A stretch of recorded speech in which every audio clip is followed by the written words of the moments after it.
धर्मों की लड़ाई छोड़ो, कर्मों की लड़ाई लड़ो।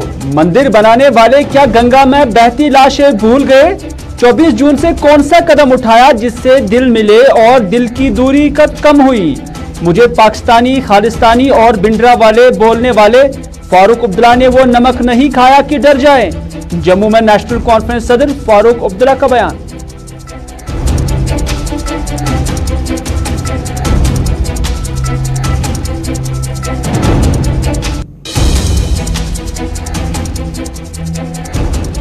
कांग्रेस के अंदर एक ही लॉबी है, उसके दाएं बाएं कौन क्या ग्रामर इस्तेमाल करे, हमें उसके साथ कुछ नहीं।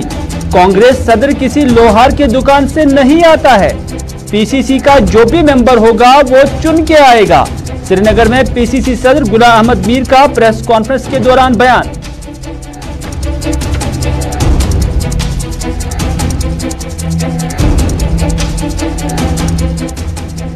और कश्मीर में हिंदू मुस्लिम रिवायती भाईचारे की मिसाल फिर हुई ताजा। कुलगाम में पंडित खातून के आखिरी रसूम मुसलमानों ने दिया अंजाम। लवाहिकीन बोले, मुसलमानों ने हर वक्त साथ दिया, आइंदा भी साथ देने की उम्मीद है। हिंदू खातून के इंतकाल पर मुसलमानों की आंखें हुई नम।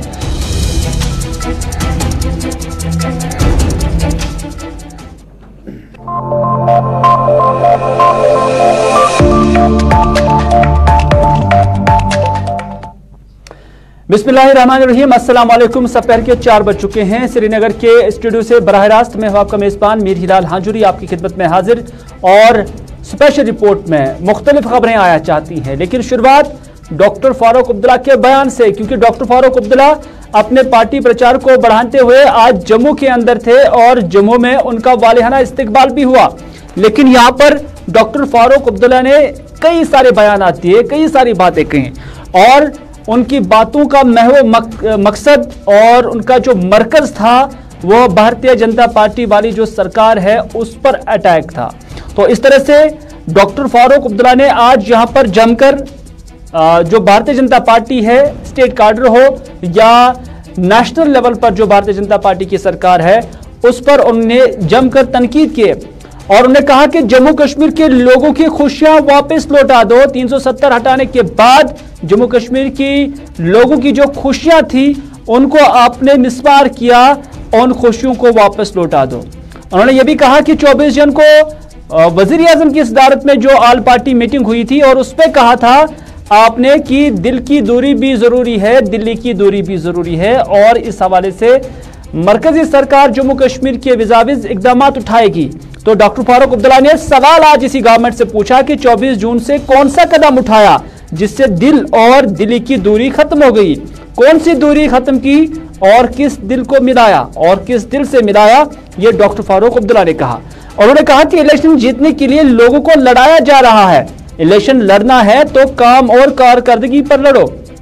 मंदिर बनाने वाले यानी भारतीय जनता पार्टी पर यह बड़ा अटैक उन्होंने किया और उन्होंने कहा कि मंदिर बनाने वाले क्या गंगा में बहती लाशें भूल गई, और ये बहती लाशों की मिसाल उन्होंने कोविड काल के दौरान जो यूपी के अंदर गंगा में लाशें पाई गई थी, तैरती लाशें पाई गई थी, उसी पर उन्होंने कहा कि बीजेपी धर्म की जो सियासत करते हैं सिर्फ इलेक्शन जीतने के लिए।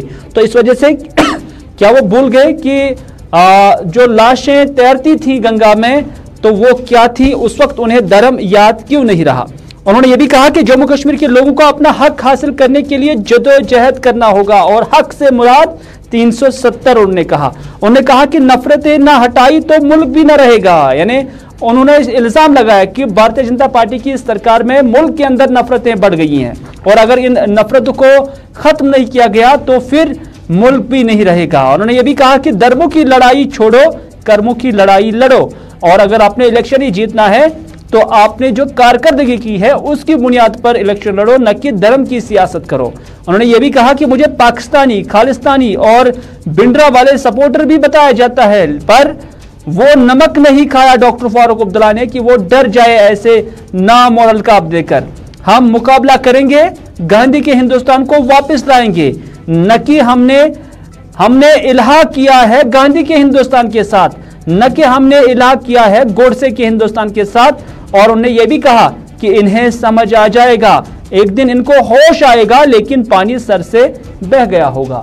फारूक अब्दुल्ला ने क्या कुछ कहा है, उन्हीं की जुबानी सुनते हैं।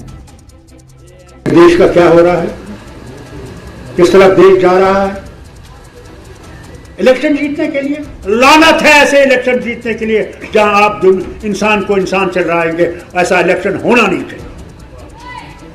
इलेक्शन लड़ना है तो अपने कामों पर लड़िए। आपने किया क्या? राम को ला दिया, हमने राम जी का मंदिर बना दिया। मैं कल मस्जिद बनाऊंगा, मैं कहूंगा मैं मस्जिद बनाई है, मुझे वोट दो। नहीं, वोट चाहिए तो अपने काम पे वोट लीजिए। जो अपने काम किया, लोगों को उनकी भलाई की है, उनकी गरीबी दूर की है, उनकी बीमारी दूर की है। क्या गंगा में वो लाशें बह नहीं रही थी क्योंकि उनके पास वो साधन नहीं थे? क्या जम्मू वासी भूल गए? यहां गैस नहीं थी, ऑक्सीजन से कहते हैं, और आप कहते हैं देश आसमान की तरफ जा रहा है। हम वैक्सीन दूसरे मुल्कों में भेज रहे हैं, खुद अपने लोगों को मरवा रहे हैं। हमने करना है, हमने उठना है, हमने वो रास्ता इस्तेमाल करना है जिससे हमारा हक वापस आए। हम इनसे और नहीं मांगते, हम इनसे महल नहीं मांगते, हम इनसे प्राइम मिनिस्टर नहीं मांगते, प्रेसिडेंट जी नहीं मांगते हैं। हम इनसे अपना हक मांगते हैं जो तुमने हमसे छीना, वो वापस करो।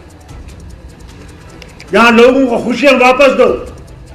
आपने वादा किया था हमसे, वजीर आजम, याद करिए, आपने कहा था दिल की दूरी और दिल्ली की दूरी हम दूर करेंगे। मुझे बताइए 24 जून से आज तक कौन सी दूरी आपने दूर की और कौन सा दिल से आपने हमें मिलाया? बताइए, यहाँ के लोगों को बताइए। झूठ बोलने के लिए तो आपने बड़े लोग रख रखे हैं, वो तो रोज हर ना कोई ना मीडिया ये फेंकता रहता है। मगर नफरतें बंद करिए, नहीं तो देश नहीं रहेगा। ये जो नफरतें पैदा कर रहे हो, धर्मों की लड़ाई लड़ रहे हो, धर्मों की लड़ाई छोड़ो और कर्मों की लड़ाई लड़ो। और कर्मों की लड़ाई लड़ोगे तो हम आगे चल सकते हैं। हम गांधी के रास्ते पे हैं और हम गांधी के हिंदुस्तान को वापस लाना चाहते हैं। सिर्फ गांधी का हिंदुस्तान हमने इलाक किया है तो गांधी के हिंदुस्तान से किया है, गोडसे के हिंदुस्तान से इलाक नहीं किया है। हमने कभी फर्क नहीं किया ये हिंदू है, ये मुसलमान है, ये सिख है। उनको पैदा करने वाला वो है। मुझे अगर नेहरू के खानदान में पैदा किया होता, मैं आज ब्राह्मण होता, और अगर इंदिरा गांधी को मेरे बाप के घर में पैदा किया होता, वो मुसलमान होती। हमारे संतान देने वाला वो है। वो किसको क्या देता है वो उसकी मर्जी है। और फिर ये हम पे आरोप लगा। मुझे अफसोस आता कभी, एक दिन इनको होश आएंगे, मगर पानी बहुत बह गया होगा, बहुत बह गया, और इस धारा को वापस करना इनके लिए बहुत मुश्किल होगा। और आपसे भी बोलूं, कल अगर खुदा आपको हुकूमत देगा तो आसान नहीं है, मुश्किलें बहुत होंगी, मगर उन मुश्किलों का सामना करके डॉक्टर फारूक अब्दुल्ला ने ये बातें भी कही थी इस जलसे के दौरान कि जो तीन ज़रई कानून वापस लिए गए हैं मरकजी सरकार की जानिब से, मरकजी सरकार उन्हें भी वापस नहीं लेती, लेकिन उन्हें लगा कि 4-5 स्टेट्स के अंदर अभी इलेक्शन होने वाले हैं और वहां पर जब जलसों में, यानी भारतीय जनता पार्टी के जलसों में लोग नहीं आते थे, तो उसके बाद ही वहां पर उन कानूनों को वापस लिया गया। लेकिन अब बढ़ते हैं जम्मू कश्मीर की एक और खबर के साथ, क्योंकि जम्मू कश्मीर के अंदर आपको याद ही होगा कि जब से गुलाम नबी आज़ाद की सदारत में कश्मीर के अंदर, जम्मू रीजन के अंदर कुछ जलसे जुलूस हुए, पार्टी मीटिंगें हुई, और उसके बाद कुछ लोगों ने रेजिग्नेशन भी दे दिया अपने ओहदों से, और उन्होंने ये कहा था कि जो गुलाम अहमद मीर की सदारत में यहाँ कांग्रेस चल रही है वो ठीक तरह से काम नहीं कर रही है, तो इस वजह से उन्होंने अपने ओहदों से इस्तीफा दिया हुआ था। हालांकि गुलाम नबी आज़ाद से कई बार ये लोगों ने सवाल भी पूछा कि क्या आप कांग्रेस से अलग हैं, उन्होंने हर वक्त ना ही किया और हमेशा कहा कि वो कांग्रेस के साथ ही है। लेकिन कांग्रेस के अंदर कहीं ना कहीं खलफशार जरूर नजर आ रहा है और लग रहा है कि गुलाम अहमद मीर वाली कांग्रेस और गुलाम नबी आजाद वाली कांग्रेस के दरमियान काफी फर्क है। और इसी कांग्रेस यानी पीसीसी के सदर गुलाम अहमद मीर की सदारत में आज श्रीनगर के अंदर एक प्रेस कॉन्फ्रेंस भी हुई और उन्होंने इस प्रेस कॉन्फ्रेंस के दौरान जब उनसे यही सवालात पूछे गए कि कांग्रेस के अंदर सब कुछ ठीक ठाक नहीं है, उनसे यह भी कहा गया है कि डिफरेंसेस कांग्रेस के अंदर नजर आ रही है, तो उस पर उन्होंने कहा कि पीसीसी सदर किसी लोहार की दुकान से आता नहीं है और जम्मू कश्मीर में जो पीसीसी का मेंबर चुन के आएंगे उनके लिए पार्टी के बनाए गए रोड मैप और उसूलों से गुजरना होगा। गुलाम अहमद मीर ने यह भी कहा कि कांग्रेस के अंदर एक ही लॉबी है जो राहुल गांधी और सोनिया गांधी की क़यादत में है, उसके दाएं बाएं कौन क्या ग्रामर इस्तेमाल करता है, हमें उसके साथ कुछ नहीं है। गुलाम अहमद मीर क्या कुछ कहते हैं, उन्हीं की जुबानें सुनते हैं। जो पीसीसी प्रेसिडेंट किसी लोहार के दुकान से तो आता नहीं है, न लोहार के दुकान से उतारा जाएगा। उसका डेमोक्रेटिक प्रोसीजर ये है, मैंने उसका सारा डिटेल दिया। जो पीसीसी मेंबर चुन के आएंगे जम्मू कश्मीर से 350, वो जब बाज़ाब्ता गैजेट लिस्ट होगा वो जमहूरी तरीके से अपना प्रेसिडेंट चुने, जिसको पसंद करें। हमारी सलाहियत होगी तो बना रहेंगे, नहीं होगी कोई हमसे अच्छा होगा वो बनेगा, मगर उसका इलाज ये है। इसीलिए हमने बर वक्त, मैंने इशारों में कहा, कई सारे मामले कई सारे इश्यूज आपने दाएं बाएं सुना, उन सारे दोस्तों को कहो ये है रास्ता उसका। जिस किसी के मन में प्रेसिडेंट बनने का शौक है, कोई ओहदेदार बनने का शौक है, रास्ता हमने खुद ही दिया उनको। ये अडॉप्ट करो, इसके जरिए आगे आ जाओ, फिर जहां तक आपकी काबिलियत होगी वहां तक जाओ। एआईसीसी के सर्कुलर्स, महंगाई के खिलाफ हमने इतना बड़ा जुद्दोजहद वाला प्रोग्राम चलाया, 45 दिन का वाहिद जम्मू कश्मीर में चला। गैस पेट्रोल डीजल को कम करने की आवाज़, हमने अलग अलग इश्यूज को उजागर, हमने स्टेटहुड को लेकर सबसे पहले कांग्रेस पार्टी मैदान पर आई। और जितने भी इश्यूज आए हैं, अनएम्प्लॉयमेंट को लेकर, कैजुअल लेबर्स को लेकर, जो हमारे यहाँ टारगेटेड किलिंग्स है, जो यहाँ पर लॉ एंड ऑर्डर की खराबी है, इन सारे इश्यूज को आपने जिन कैमरों में देखा होगा, कौन सड़कों पर उतर आए, वही लोगों के साथ हो सकता है। चलिए, गुलाम अहमद मीर ने कहीं ना कहीं उन लोगों को आज ये जवाब देने की कोशिश की जो पार्टी से या उनकी लीडरशिप से जम्मू कश्मीर के अंदर नाखुश है। उन्होंने कहा कि अगर किसी के मन के अंदर ये ख्याल है कि वो पीसीसी का प्रेसिडेंट बने, तो उसके लिए जो इख्तियार है दिया गया है, जो रोड मैप है, जो उसूल है, उन्हीं उसूलों पर अमल पैरा होकर वो यहाँ जम्मू कश्मीर का पीसीसी प्रेसिडेंट बन सकता है। लेकिन जीएमई ने एफसपा को लेकर भी बात की है। उन्होंने कहा कि armed forces special powers act जो है, अब वक्त आ गया है कि जब मरकजी सरकार को armed forces special powers act को रिपील करना चाहिए। डिजिटल इंडिया को देखते हुए एफसपा कानून और इसके मुल्क के अपने लोगों के खिलाफ इस्तेमाल करने की अब जरूरत नहीं रही है। उन्होंने कहा कि मुल्क में armed forces special powers act को लेकर आवाजें अब उठने लगी हैं कि इसके आड़ में फोर्सेस बहुत कुछ कर रहे हैं। नागालैंड के मामले पर मीर ने कहा कि नागालैंड में पेश आए शहरी हिलाकतों के वाक़े पर अब पूरे मुल्क ने इस मामले की मजम्मत की है। जहां तक आपने नागालैंड वाली बात कही, जो अभी 2 दिन पहले इंसिडेंट हुआ, उसको पूरे देश ने, बल्कि हमारे पार्लियामेंट ने अक्रॉस पार्टी लाइन्स उसको कंडेम किया और उस पर बहुत जोरदार तरीके से आवाज उठाई जा रही है। वो चाहे नागालैंड में इस तरह के हादसे हो रहे हैं या जम्मू कश्मीर में, जिन दोनों स्टेटों में अफसपा लगा हुआ है, जो एक एक्स्ट्रा ऑर्डिनरी पावर्स फोर्सेस को देता है और उसके कवर अप में वो कुछ भी करें तो उस पर इन्वेस्टिगेशन नहीं। अब देश में आवाजें उठने लगी, तो मेरे ख्याल से अब वक्त भी आया, जमाने ने तरक्की किया। आज हम डिजिटल इंडिया की बात कर रहे हैं, ऐसे डिजिटल इंडिया को देखते हुए अब अफसपा जैसे कानूनों को लागू करना और अपने ही देश के लोगों के खिलाफ, मेरे ख्याल से अब इन चीज़ों में रिवीजन होना चाहिए। मरकजी सरकार को खुले आंख से और खुले दिल से इस तरह के कवानीन को रिकंसिडर करना चाहिए, रिव्यू करना चाहिए और लोगों को नाज़रीन, जैसे जब से नागालैंड के चीफ मिनिस्टर की जानिब से ये डिमांड रखी गई है कि armed forces special powers act को रिपील किया जाना चाहिए, तब से अब जम्मू कश्मीर के अंदर भी इस पर यानी इस कानून को हटाने की मांग शुरू हो गई है। और यहाँ पर भी अब इस पर कहीं ना कहीं जो मुख्तलिफ सियासी जमातें हैं वो इसकी मांग और मुतालबे कर रहे हैं। जहां गुलाम अहमद मीर ने भी कहा कि अब इसकी ज़रूरत नहीं है, महबूबा मुफ्ती ने भी इस पर खुलकर बोला है। वहीं पर नेशनल कॉन्फ्रेंस और अपनी पार्टी की जानिब से भी रिएक्शन आया है और नेशनल कॉन्फ्रेंस की जानिब से भी यही कहा गया है कि हाँ, कई बार इस कानून का जम्मू कश्मीर के अंदर भी गलत इस्तेमाल हुआ है और नेशनल कॉन्फ्रेंस के तर्जुमान इमरान नबी डार ने हैदरपुरा का ताज़ा वाक़ा पेश किया और उसके साथ साथ एप्सबा को लेकर जो अपनी पार्टी है, अपनी पार्टी के रफ़ी अहमद मीर ने भी इस पर अपना बयान दिया और उन्होंने कहा कि हम भी ऐसे वाक़ात से गुजरे हैं जब हमें लगा कि आम शहरियों के साथ ज्यादती हो रही है। तो इस वजह से उन्होंने भी इस कानून पर नजरसानी का मरकजी सरकार से मुतालबा किया है। देखिए, ये कानून जो है एप्सबा का, ये एक्स्ट्राऑर्डिनरी सर्कमस्टेंसेस में एक्सटेंड किया जाता है स्टेट्स यूटीज़ को, और यहाँ चूँकि 30 साल से ज़्यादा उर्सा हुआ कि ये कानून यहाँ पे हुआ और इस कानून को ज़द में लाते हुए कई ऐसी भी मिसालें आई जहाँ ज़्यादतियाँ भी हुई और कुछ इनोसेंट्स को भी इसके ज़द में आना पड़ा। तो मुझे लगता है बहुत ही अच्छा होगा कि अगर ऐसे ड्रैकोनियन लॉज को ख़त्म किया जाए, इस पर कंसिडरेशन होनी चाहिए। लेकिन हम चूँकि हुकूमत में नहीं है, एक पॉलिटिकल पार्टी हमारी है और हम चाहते हैं कि पीपल एजेंडा ही हो, जो मौजूदा सरकार भी हो और दिल्ली की सरकार भी हो, उनको एक बार कंसिडर करना चाहिए कि जहाँ डिफरेंस ऑफ ओपिनियन हो वो बातचीत से हम आपस में बैठकर करेंगे, वहाँ इन कवानीन की ज़रूरत कम पड़ेगी। मुझे लगता है अच्छा होगा, आई विल अप्रिशिएट कि अगर यहाँ की सरकार और दिल्ली की सरकार भी एक बार ये कंसिडर करे कि इस कानून को अब हटाया जाए।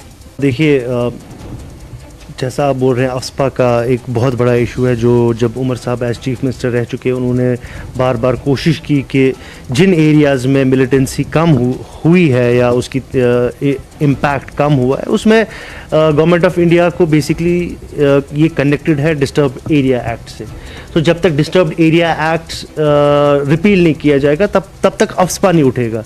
सो you have to look at them, इन दोनों को एक साथ देखना पड़ेगा और हम भी हमेशा से यही चाहेंगे, बिकॉज हमारे साथ बहुत ऐसे इंसिडेंट्स हुए जहां पर अननेसेसरी इस्तेमाल हुआ फोर्स का, जो होना नहीं चाहिए था। यही देखिए, हैदरपुरा का इंसिडेंट जो है, अभी तक अब मैजिस्ट्रियल इंक्वायरी का वेट कर रहे हैं, तो मुझे नहीं लगता है कि वो मैजिस्ट्रियल इंक्वायरी। नज़र मुल्क की मीडिया में और मुल्क की आवाम में आपने जम्मू कश्मीर के मुसलमानों के तय या हिंदुओं के ख़िलाफ़, पंडितों के ख़िलाफ़ एक नया तासुर पाया होगा, एक नया नैरेटिव जो हमेशा मुख्तलिफ सियासी जमातें सेट करने की कोशिश की जाती है, लेकिन जब हम ज़मीनी स्तर पर देखते हैं तो कश्मीर के अंदर उसके जो हालात हैं वो बिल्कुल उसके बरक्स होते हैं। दरअसल हम बात कर रहे हैं जो कुलगाम के अंदर एक गांव है जिसका नाम बेगम इलाका है, बेगमपुरा कुलगाम। यहाँ पर एक हिंदू खातून, एक पंडित खातून का इंतकाल होता है और उसके बाद ये दाएं बाएं जो आप लोग देख रहे हैं ये मकामी मुसलमान हैं, इनकी आंखें नम हैं और उसके बाद जो आखिरी रसूमात हैं आप देख सकते हैं, अपनी आंखों से देख सकते हैं कि ये मकामी मुसलमान ही अंजाम दे रहे हैं। तो इस तरह से जो एक नैरेटिव जम्मू कश्मीर के बाहर सेट करने की कोशिश मुख्तलिफ लोगों की जानिब से, मुख्तलिफ सियासी जमातों की जानिब से कोशिश की जा रही है, हकीकत में जम्मू कश्मीर के अंदर उसके बरक्स है और यहाँ हिंदुओं के साथ शाना बशाना मुसलमान भी हैं। ये न सिर्फ यहाँ इस दुख की घड़ी में बल्कि जब खुशी की घड़ी भी होती है तो उस वक्त भी हम देखते हैं कि यहाँ के मुसलमान और हिंदू आपस में शाना बशाना रहते हैं और यहाँ पर आखिरी रसूमात अंजाम देने के लिए लकड़ी का बंदोबस्त करना हो या मदद की ज़रूरत हो तो मुसलमान हमेशा जो अक़लियती तबका है हिंदू, उनके साथ यहाँ पर रहा है। लाजवंती देवी जो एक 80 साल की बुजुर्ग खातून थी, उसका आज इंतकाल हुआ। ये बेगम कुलगाम की रहने वाली थी और लवाहिकीन के साथ ताज़ियत पुरसी मकामी मुसलमानी कर रहे हैं। लवाहिकीन कहते हैं कि मकामी मुसलमानों की मौजूदगी में कोई दिक्कत नहीं होती है, हमेशा हम इनके दरमियान खुश हैं और मुसलमान हैं कि उन्हें भी, उनकी आंखें भी जो लाजवंती देवी के इंतकाल के बाद काफ़ी नम है। भाईचार पान वन तिकाज मतलब बहुत युन ग सोन गर मतलब यह फ्रेंड राजेंदर जनाब क्या बिल्कुल मतलब वनकस गुजरे अमिस मोज गई गुजरे मे मोज गुजरे वनकस मतलब हक नमक गमित यम ती सोन गर ती गर ग कोई भेदभाव नहीं है, कोई भेदभाव नहीं। हमारी माँ मर गई आज, मतलब बहुत दुख है हमको। जो भी करना था सब इन्होंने किया, हमें सिर्फ ये सब कुछ भी करे इनके कंधों पर ही था, ये सब कुछ इन्होंने किया। हमें तो कोई परेशानी नहीं है, मैं तो ये पहले बोल, हमें कोई परेशानी नहीं है, हमें कोई भी चीज जरूरत हो ये हमारे। तो नाज़रीन, आखिर पर हम बात करते हैं ई-जैक की, क्योंकि ई-जैक के सदर रफीक अहमद आतर की सदारत में आज श्रीनगर के अंदर एक प्रेस कॉन्फ्रेंस दी गई है और इस प्रेस कॉन्फ्रेंस में उन्होंने कहा कि जब तक डेली वेजर्स और कैजुअल मुलाजमीन या आर्जी मुलाजमीन की मुस्तकिली हो जाए तब तक उन्हें मिनिमम वेज एक्ट के तहत उजरत फराहम की जाए। उन्होंने कहा कि सुप्रीम कोर्ट की हिदायत है कि जो भी सरकारी इदारे के साथ लोग काम कर रहे हैं डेली वेजेस पर या कैजुअल बुनियादों पर, तो उन्हें मिनिमम वेज एक्ट के यानी कम अज़ कम जो उजरत है उस एक्ट के दायरे में लाया जाए। उन्होंने कहा कि पीडीडी मुलाजमीन के हवाले से एसआरओ बनाया जाए ताकि बादअज़मर्ग उनके लवाहिकीन को नौकरी मिल सके।